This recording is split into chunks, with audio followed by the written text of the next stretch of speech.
आपल्याकडे हल्ली नवीन एक थिअरी आलेली आहे की डेटा किंवा मगिंग, मेमोरायझेशन याची काही गरज नाही. हा हं. डेटा आता Google म्हणा, AI म्हणा, करेक्ट. सगळीकडे अवेलेबल आहे. मुलांना थिंकिंग जास्त पद्धतीने शिकवा.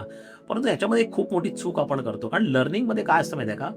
माणसाचे जे लर्निंग असतं ना, त्याच्यामध्ये पॅटर्न रिकॉग्निशनला खूप इम्पॉर्टन्स आहे. कारण माणूस हा पॅटर्न बनवत जातो आणि बरोबर. पॅटर्न जर का बनवायचे असतील ना, तर डेटा असणं अत्यंत गरजेचं आहे. आणि त्याच्यामुळे डेटा मुलांना शिकवून त्याचे पॅटर्न्स कसे बनवणार आपल्याला शिकवायला पाहिजे. एक साधं उदाहरण देतो तुला. आता शिवाजी महाराज जर का आपण शाळेमध्ये नाही शिकवले, तर Google करून, AI करून शिकता महाराजांबद्दल येईल. सगळी इन्फॉर्मेशन मिळू शकते. परंतु ज्यावेळी जिवा महालेने शिवाजी महाराजांसाठी बलिदान दिलं, हा एक डेटा झाला. तानाजी मालुसरेने बलिदान दिला, हा दुसरा डेटा झाला. बाजीप्रभू देशपांडेने बलिदान दिला, हा तिसरा डेटा झाला. आता या तिन्ही डेटा ज्यावेळी आपण देतो, त्याचं असिम्युलेशन होऊन ज्यावेळी त्याचा पॅटर्न तयार होतो, की महाराज अशा प्रकारचा राजा होता, की त्याला सगळे लोक बलिदान देण्यासाठी तयार होते. एक मावळे एका हाकेवरती बलिदान द्यायला तयार होते.